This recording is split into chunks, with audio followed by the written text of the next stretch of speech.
On Oak Ridge Street, a man named Brad stood outside a barber shop holding a single wrinkled $1 bill. He was 32 years old and wearing worn clothes as he prepared for the most important interview of his life. Brad stepped inside and asked the receptionist for a haircut for $1, but she just burst out laughing. A barber sneered and asked if they looked like a charity, then told Brad to get out and stop ruining business. Laughter exploded inside the shop, slapping his dignity away as Brad lowered his head in deep shame and silence. He explained quietly that he only wanted to look presentable for an interview because he had nothing else. The receptionist rolled her eyes and told him he looked more like someone who digs through the city trash.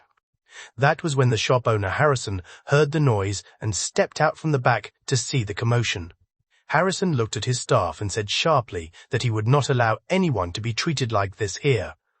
The room fell silent as Harrison turned to Brad and calmly asked the young man to take a seat in his chair. Brad froze in surprise, but Harrison told him to ignore the others because he would cut his hair himself.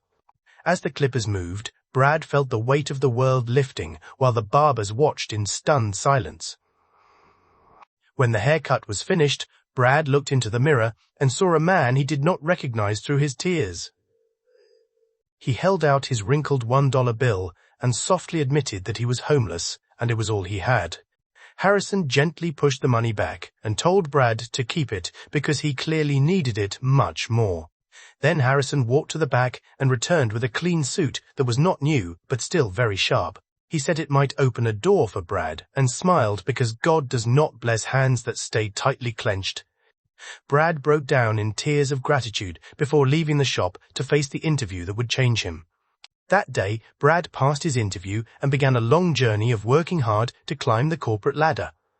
Years passed as Brad became a successful businessman, but he never forgot the man who showed him kindness. One morning, Brad walked back into that same small barbershop on Oak Ridge Street wearing a tailored suit.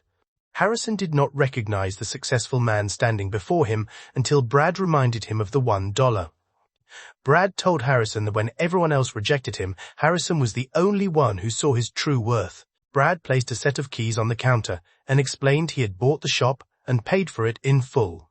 Now the shop belonged to Harrison, as the two men embraced because kindness always finds its way back home.